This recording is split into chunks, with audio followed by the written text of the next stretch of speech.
Pernahkah kamu bertanya-tanya, kenapa ide sosialisme terus hidup? Di satu sisi, banyak orang menyebutnya usang, gagal, atau mimpi belaka. Tapi di sisi lain, setiap kali ketimpangan ekonomi memburuk, saat harga-harga naik, pengangguran meningkat, atau korporasi semakin rakus, ide sosialisme tiba-tiba muncul lagi di media, di kampus, bahkan di media sosial. Kenapa? Karena sosialisme bukan cuma ide politik, ia adalah cermin dari kerinduan manusia akan keadilan. Dan perjalanannya, dari hayalan indah di abad pertengahan hingga menjadi teori ilmiah yang mengguncang dunia, adalah salah satu kisah paling menarik dalam sejarah pemikiran manusia. Bab 1. Pemikiran sosialis era Yunani kuno. Bayangkan Yunani kuno, 2400 tahun yang lalu. Filsuf Plato sedang menulis The Republic, buku tentang negara ideal. Di sana, ia membayangkan masyarakat tanpa kepemilikan pribadi, di mana segala sesuatu dimiliki bersama demi kebaikan bersama. Ini bukan komunisme modern, tapi ini adalah benih pertama. Gagasan bahwa mungkin saja manusia bisa hidup tanpa persaingan egois, tanpa keserakahan, dan tanpa kelas sosial yang membelah kita. Ide serupa juga muncul dalam tradisi agama, seperti ajaran agama, lebih mudah unta masuk lubang jarum daripada orang kaya masuk surga. Komunitas-komunitas Kristen awal bahkan mempraktikkan kepemilikan bersama. Tapi semua ini masih berupa impian moral, bukan rencana nyata, seperti puisi indah yang tak punya peta jalan. Bab 2. Era industri. Saat mimpi jadi teriakan. Lalu datanglah revolusi industri. Mesin-mesin besar menggantikan cangkul dan palu. Kota-kota tumbuh pesat. Tapi di balik kemajuan itu, ada penderitaan yang tak terbayangkan. Buruh, termasuk anak-anak, bekerja 14-16 jam sehari. Upahnya nyaris tak cukup untuk makan. Mereka tinggal di gubuk sempit, sakit-sakitan, dan mati muda. Inilah saat kapitalisme menunjukkan wajah aslinya. Sistem yang sangat efisien menghasilkan kekayaan, tapi hanya untuk segelintir orang. Dan di tengah keputusasaan ini, muncullah para pemimpi besar, para sosialis utopis. Bab 3. Para pemimpi, arsitek istana di awan. Mereka marah, mereka prihatin, dan mereka punya solusi. Charles Fourier membayangkan desa-desa mandiri bernama Phalanster, komunitas kecil di mana semua orang bekerja sesuai passion, tanpa bos, tanpa uang, dan hidup harmonis dengan alam. Robert Owen, seorang pengusaha kaya, malah mencoba memperbaiki sistem dari dalam. Ia membangun sekolah, rumah layak, dan membatasi jam kerja di pabriknya. Ia percaya cukup ubah hati para pemilik modal, maka dunia akan berubah. Henry de Saint-Simon ingin para ilmuwan dan insinyur bukan raja atau pendeta yang memimpin masyarakat. Tapi ada satu masalah besar, semua rencana mereka tidak berakar pada realitas struktural masyarakat. Mereka percaya pada kebaikan hati, bukan pada kekuatan sejarah. Dan karena itulah, Karl Marx menyebut mereka sosialis utopis, bukan sebagai pujian, tapi sebagai kritik. Bab 4. Marx masuk. Saat sosialisme jadi ilmu. Tahun 1848, dunia sedang gempar. Revolusi pecah di seluruh Eropa. Di tengah kekacauan itu, seorang filsuf muda bernama Karl Marx bersama temannya Friedrich Engels menerbitkan sebuah pamflet kecil yang akan mengubah sejarah, Manifesto Komunis. Tapi Marx tidak datang dengan mimpi baru. Ia datang dengan metode analisis. Baginya, sosialisme bukan soal harus begini karena baik. Sosialisme adalah tahapan sejarah yang tak terhindarkan, seperti musim semi yang pasti datang setelah musim dingin. Dan dasar analisisnya, dua konsep besar. 1. Materialisme historis. Sejarah manusia bukan digerakkan oleh ide-ide abstrak atau pahlawan karismatik, tapi oleh cara manusia memproduksi kebutuhan hidupnya, alat-alat, teknologi, dan hubungan ekonomi yang terbentuk darinya. Feodalisme runtuh bukan karena rakyat tiba-tiba sadar, tapi karena perdagangan dan manufaktur tumbuh, dan borjuis atau kelas pedagang butuh kebebasan yang tak diberikan feodalisme. Begitu juga kapitalisme. Ia lahir dari kontradiksi feodalisme. Dan suatu hari, ia juga akan runtuh oleh kontradiksinya sendiri. 2. Materialisme dialektis. Dalam setiap sistem ada kontradiksi internal yang menumbuhkan benih kehancurannya sendiri. Di kapitalisme, kontradiksi utamanya adalah buruh menciptakan nilai, tapi hanya menerima sebagian kecilnya. Produksi dilakukan secara massal, tapi daya beli rakyat terbatas. Terjadi krisis overproduksi. Persaingan antar kapitalis membuat yang kecil bangkrut, yang besar makin rakus. Jadi, kekayaan terkonsentrasi di segelintir tangan. Hasilnya, kelas pekerja atau proletariat semakin miskin, semakin sadar dan semakin bersatu. Dan pada titik tertentu, mereka akan merebut alat produksi, menghapus kepemilikan pribadi atas pabrik, tambang, bank, dan tanah, dan membangun masyarakat baru, sosialis. Inilah yang Marx sebut sosialisme ilmiah. Bukan impian, tapi prediksi berdasarkan hukum gerak sejarah. Bab 5. Apakah Marx benar? Realitas versus teori. Tapi tunggu dulu. Jika sosialisme ilmiah begitu logis, kenapa belum terjadi di negara-negara maju seperti AS atau Jerman? Dan kenapa negara-negara yang mengklaim diri sosialis, seperti Uni Soviet, Tiongkok Maois, atau Kuba, justru sering dikritik? Disinilah muncul paradoks besar. Menurut Marx sendiri, sosialisme hanya bisa tumbuh di tanah kapitalisme yang sudah matang, di mana produktivitas tinggi, kelas buruh terdidik, dan infrastruktur industri mapan. Karena dengan kelas buruh terdidik, mereka bisa langsung menjalankan industrinya sendiri tanpa memerlukan bos mereka. Tapi, revolusi justru meletus di Rusia pra-industri, negara agraris miskin yang baru saja keluar dari feodalisme. Lenin dan Bolshevik tahu ini. Mereka menyebutnya revolusi yang terburu-buru. Harapan bahwa revolusi di Rusia akan memicu revolusi di Jerman, Inggris, Prancis. Tapi itu tak pernah terjadi. Akibatnya, Uni Soviet terpaksa membangun sosialisme dalam satu negara, yang akhirnya melahirkan birokrasi raksasa, kekurangan barang, dan politik yang kaku. Banyak sarjana kini berargumen, ini bukan sosialisme Marx, tapi negara kaku yang menggunakan nama Marx sebagai jubah ideologis. Jadi, apakah sosialisme masih relevan di tahun 2026? Lihatlah dunia sekarang. 1% orang terkaya menguasai hampir setengah kekayaan global. Perusahaan teknologi mengumpulkan data dan kekuasaan seperti negara. Krisis iklim memperlihatkan betapa kapitalisme tak peduli pada bumi, selama untung terus mengalir. Di tengah realitas ini, ide Marx tentang eksploitasi, alienasi dan kontradiksi sistemik terasa lebih hidup dari sebelumnya. Bahkan di AS, negara kapitalis paling kuat, gerakan seperti Bernie Sanders atau DSA, Democratic Socialists of America tumbuh pesat, terutama di kalangan muda. Mengapa? Karena sosialisme bukan soal nostalgia pada Uni Soviet. Ia adalah pertanyaan radikal. Apakah mungkin kita membangun sistem di mana kehidupan manusia bukan keuntungan yang jadi prioritas utama? Dan selama ketimpangan, eksploitasi dan ketidakadilan masih ada, pertanyaan itu tidak akan pernah mati. Bab 6. Ketika pendidikan tak lagi jaminan. Nasib kelas buruh terdidik di era kapitalisme lanjut. Dalam imajinasi Karl Marx, kelas buruh yang terdidik adalah kunci menuju masyarakat sosialis.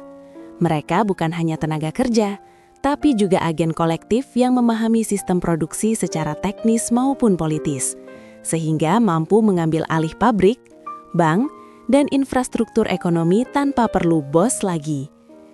Namun, realitas abad ke-21 justru menunjukkan sesuatu yang paradoks. Kelas buruh semakin terdidik, tapi justru semakin lemah secara struktural. Mengapa?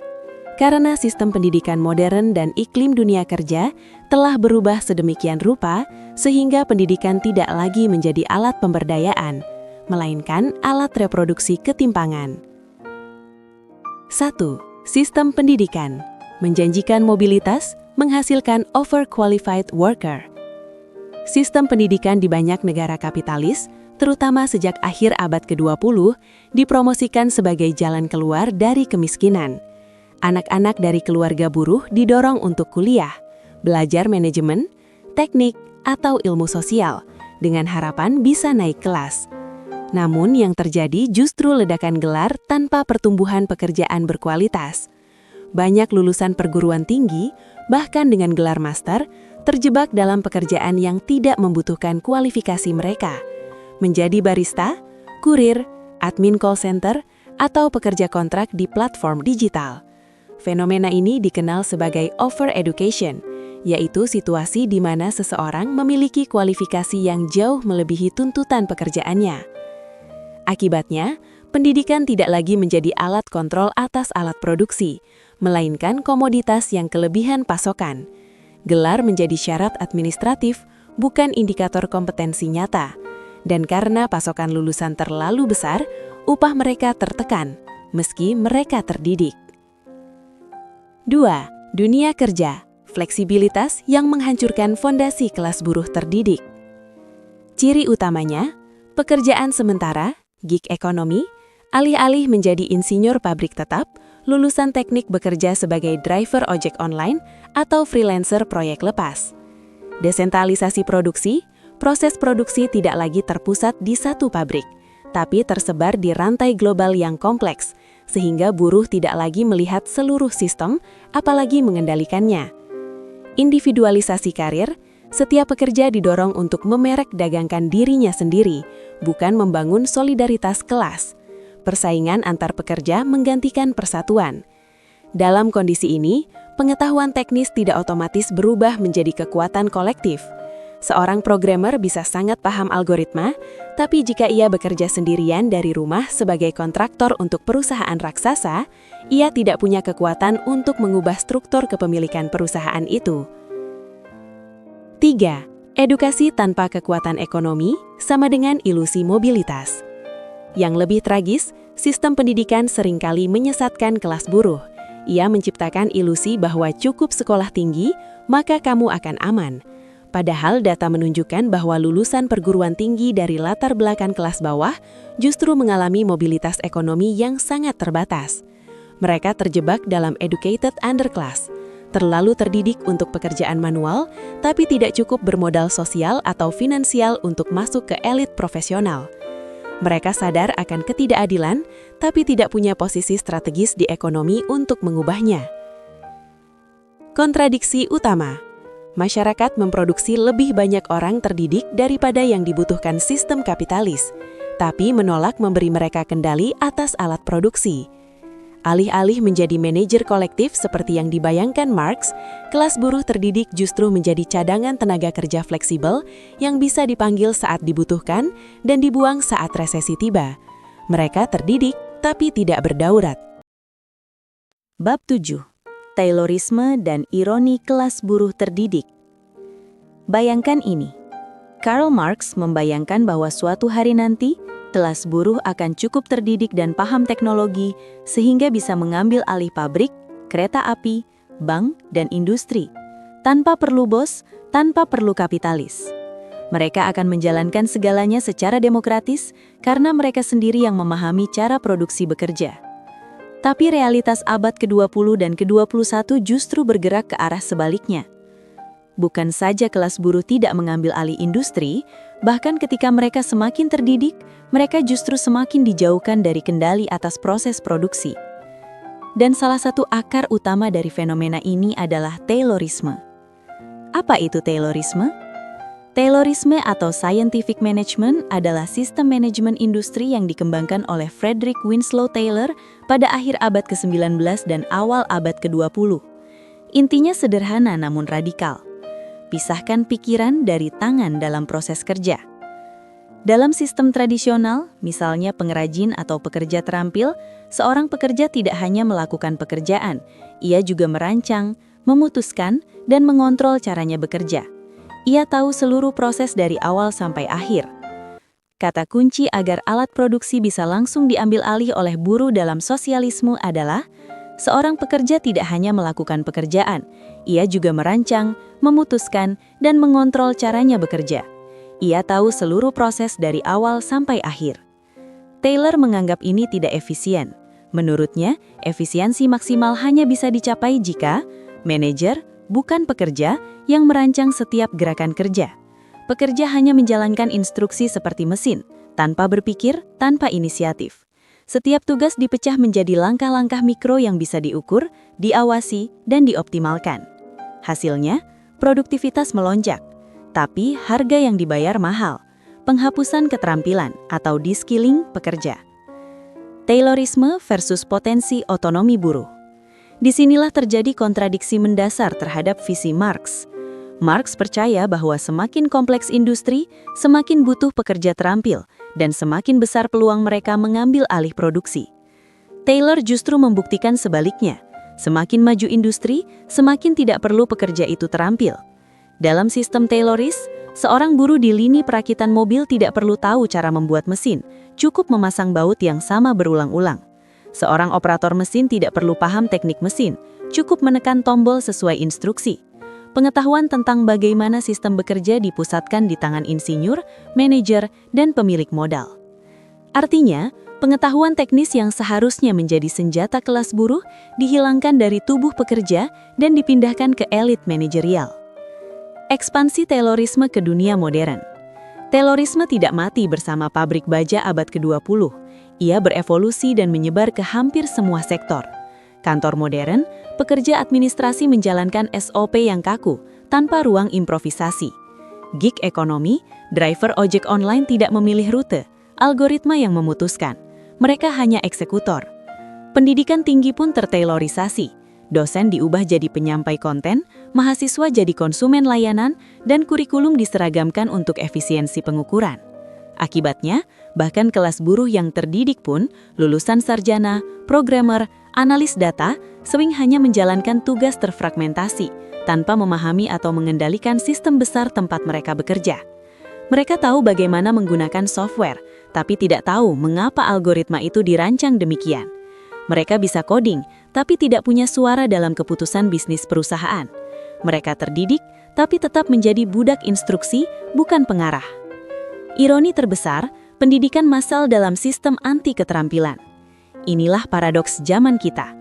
Masyarakat memproduksi jutaan orang terdidik, tapi sistem ekonomi justru dirancang agar pengetahuan mereka tidak memberi kendali atas produksi. Taylorisme menciptakan struktur di mana keahlian teknis tidak otomatis berarti otonomi politik atau ekonomi. Justru sebaliknya, semakin terstandarisasi pekerjaan, semakin mudah mengganti pekerja, dan semakin lemah posisi tawar mereka. Kelas buruh terdidik hari ini mungkin punya gelar sarjana, tapi jika pekerjaannya bisa digantikan oleh AI, algoritma atau pekerja lain dengan pelatihan 2 minggu, maka pendidikan mereka tidak memberi kekuatan kolektif, hanya ilusi mobilitas. Penutup, melampaui Taylorisme. Untuk merealisasikan visi Marx tentang kelas buruh yang mampu mengelola industrinya sendiri, kita tidak hanya butuh lebih banyak pendidikan, tapi juga penghancuran logika Taylorisme itu sendiri. Kita butuh sistem kerja yang mengembalikan inisiatif dan keputusan ke tangan pekerja, menghargai pengetahuan praktis sebanyak pengetahuan teoritis, dan membangun demokrasi industri, bukan hanya di parlemen, tapi di lantai pabrik, kantor, dan platform digital. Karena selama pikiran tetap milik bos dan tangan milik buruh, maka seberapapun terdidiknya kelas buruh, mereka tetap akan menjadi mesin yang pandai berpura-pura manusia, bukan manusia yang bebas mengatur nasibnya sendiri. Bab 8. Ketika pendidikan jadi topeng feodalisme, Taylorisme, kelas buruh terdidik, dan krisis intelektual di Indonesia. Karl Marx pernah membayangkan masa depan di mana kelas buruh, karena tingkat pendidikan dan pemahaman teknisnya, bisa mengambil alih pabrik, bank, dan infrastruktur ekonomi tanpa perlu bos. Mereka tak hanya bekerja, tapi juga mengerti dan mengatur sistem produksi. Namun di Indonesia hari ini, mimpi itu terasa semakin jauh. Bukan karena buruhnya bodoh, tapi karena sistem pendidikan dan dunia kerja kita justru dirancang untuk mencegah lahirnya kelas buruh yang otonom, kritis, dan berdaulat.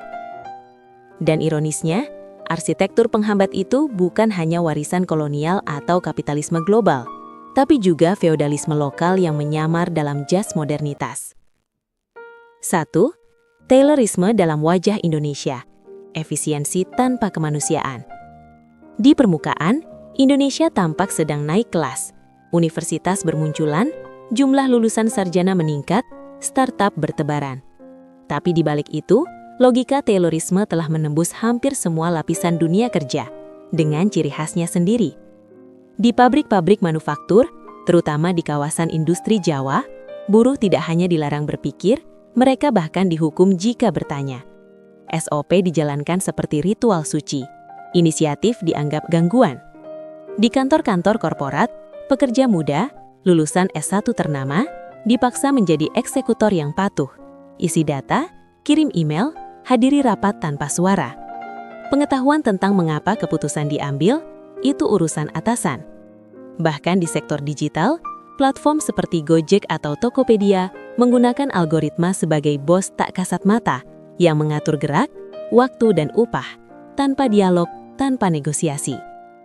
Hasilnya, pekerja Indonesia semakin terdidik, tapi semakin tidak punya kendali atas pekerjaannya sendiri. Seperti dalam Taylorisme klasik, pikiran dipusatkan di tangan segelintir elit, direksi, pemilik modal, atau asing yang mendanai, sementara tangan diisi oleh jutaan tenaga kerja yang boleh kuliah, asal tidak berpikir terlalu jauh. 2. Sistem pendidikan. Pabrik gelar, bukan pabrik pikiran. Jika Taylorisme menghancurkan keterampilan di tempat kerja, maka sistem pendidikan Indonesia melengkapinya dengan menghancurkan hasrat berpikir sejak dini. Universitas yang seharusnya menjadi ruang eksplorasi teori, kritik dan imajinasi, kini berubah menjadi pabrik gelar. Mahasiswa didorong untuk mengumpulkan SKS secepat mungkin, menghindari mata kuliah berat yang butuh baca buku teori, fokus pada soft skill dan jejaring alih-alih penguasaan pengetahuan mendalam. Akibatnya, mahasiswa semakin malas membaca buku teori, bukan karena mereka bodoh, tapi karena sistem memberi insentif untuk tidak berpikir. Nilai bagus bisa didapat tanpa membaca Marx, Gramsci, atau bahkan Adam Smith, cukup dengan presentasi PowerPoint warna-warni dan kehadiran 100%. Yang lebih parah, budaya akademik kita anti-intelektual. Mahasiswa yang gemar membaca teori dianggap kuper, gak gaul, atau sok pintar. Sementara yang pandai bergaul dengan dosen atau punya koneksi keluarga, meski jarang masuk kelas, bisa lulus cum laude dan langsung dapat kerja bagus. Inilah wajah anti-meritokrasi. Bukan prestasi intelektual yang dihargai, tapi modal sosial, nepotisme, dan kepatuhan. 3. Feodalisme modern. Ketika atasan harus selalu benar. Di balik semua ini, mengakar kuat mentalitas feodal yang belum pernah benar-benar dikubur. Dalam budaya feodal, hierarki dianggap alami dan sakral. Dosen, atasan atau pejabat tidak boleh dikritik, apalagi dipertanyakan. Ilmu bukan alat pembebasan, tapi alat legitimasi status. Gelar digunakan untuk menunjukkan kelas, bukan untuk memahami dunia. Ketaatan lebih dihargai daripada keberanian berpikir. Maka tak heran jika mahasiswa enggan membaca teori kritis, karena teori itu mengajarkan mereka untuk bertanya, meragukan, dan menantang.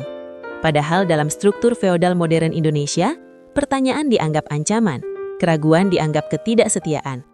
Akibatnya, lahir generasi terdidik yang pintar menjawab soal ujian, tapi takut mengajukan pertanyaan. Mereka siap jadi karyawan yang patuh, tapi tidak siap jadi warga negara yang kritis, apalagi agen perubahan sosial. Quar 1. Konsekuensi, kelas buruh terdidik yang tak pernah lahir. Di negara seperti Jerman atau Swedia, kelas buruh terdidik benar-benar ada. Mereka duduk di dewan direksi perusahaan, co-determination, mengelola serikat pekerja yang kuat, dan memahami teknologi cukup untuk bernegosiasi setara dengan manajemen. Di Indonesia, kita punya jutaan sarjana, tapi hampir tidak ada gerakan buruh yang dipimpin oleh intelektual organik dari kelas pekerja sendiri.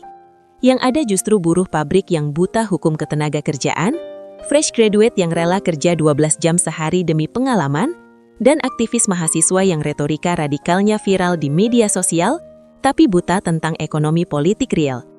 Ini bukan kegagalan individu, ini keberhasilan sistem. Sistem yang memproduksi tenaga kerja terdidik secara formal, tapi tidak terdidik secara politik atau teknis strategis. Penutup, menuju pendidikan yang membebaskan. Untuk menghidupkan kembali potensi kelas buruh terdidik di Indonesia, kita butuh lebih dari sekedar perbaikan kurikulum. Kita butuh revolusi budaya. Di kampus, Dorong mahasiswa membaca buku teori, bukan hanya untuk nilai tapi untuk memahami ketidakadilan. Di tempat kerja, tolak logika Taylorisme yang memecah pikiran dan tangan, dorong partisipasi pekerja dalam pengambilan keputusan. Di masyarakat, lawan feodalisme modern yang menganggap kritik sebagai dosa dan ketaatan sebagai kebajikan. Karena selama pendidikan hanya jadi alat reproduksi kelas dan bukan alat pembebasan, maka semua gelar di dunia tak akan pernah melahirkan kelas buruh yang berani mengambil nasibnya sendiri. Seperti kata Paulo Freire, pendidikan yang tidak membebaskan hanyalah pelatihan untuk penindasan. Dan di Indonesia hari ini, kita sedang sangat kekurangan pendidikan yang membebaskan.